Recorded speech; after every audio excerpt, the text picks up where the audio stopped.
Quand je pense à ce que je suis devenu aujourd'hui, je me dis que ma vie n'a plus de sens. Il m'en fallait pourtant 3 seuls pour combler le vide qui était en moi. Pas d'épouse, une belle petite fille, j'aimerais bien en avoir. Pas de mère. Et si la femme désigne un être qui comble la nature de l'homme, donc elle est l'être idéal qui donne sens à la vie. Ce n'est d'ailleurs pas pour rien qu'elle a été choisie par Dieu notre Créateur pour donner la vie. L'homme à lui seul pourrait-il vivre bien sans l'amour d'une de ses 3 partenaires? Muy nga am yaay, wala nga am jabar, wala nga am doomu jigéen. Non, je le pense pas. Ndax jigéen dafa am solo ci góor. Être solitaire pour moi me paraît comme ceci.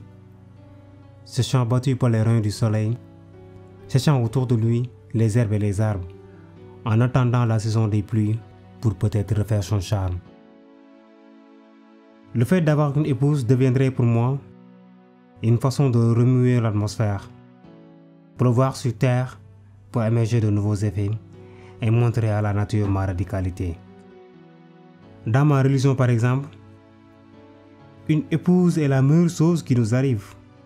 Elle nous ouvre de nouveaux horizons afin de faire de nous un homme idéal qui mérite sa place dans la société. Par ailleurs, j'ai toujours voulu une femme consciente de ses valeurs et d'être au courant qu'elle était un don de Dieu. Une confidente, une future maman, celle qui mérite d'être aimée, d'être respectée et d'être considérée. Mais malheureusement, je me suis perdu. Et s'il y a de bonnes choses que j'ai vécues, ce n'était que dans mes rêves.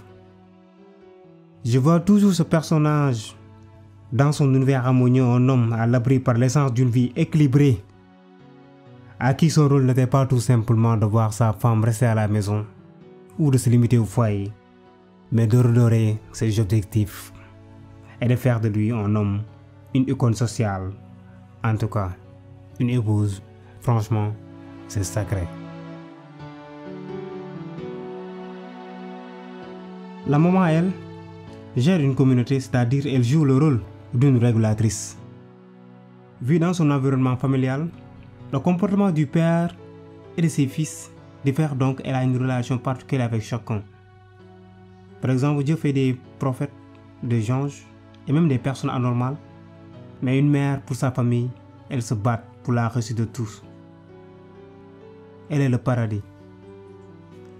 L'amour d'une mère ouvre les portes du succès, même le paradis à ses enfants. Yaay dafa am solo ci doom. Ku la ëmb juróom-ñeenti weer muy metti muy muñ, te képp kuy doomu aadama xam nga mata lu mel ci jigéen. Nga juddu ak métier bi yëpp yi nga teg sa yaay, teewul ni mu bëgg la, teewul mu nangul la, yar la, teewul mu yërëm la. Am na solo ci doom yaay. Une maman, c'est sacré.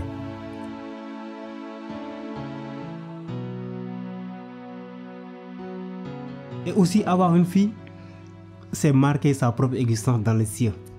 C'est comme le regard parallèle de tous accentué sur l'oiseau volant à l'air libre.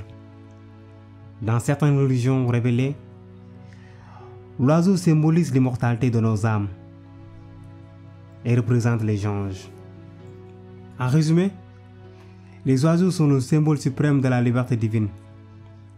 La liberté d'une fille ne se résume pas tout simplement sur le soutien de ses parents, mais d'une famille entière. Lorsque j'en aurai une, elle sentira ma présence.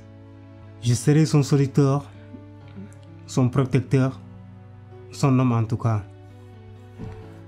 Je serai celui à qui elle fera une copie conforme pour choisir son homme.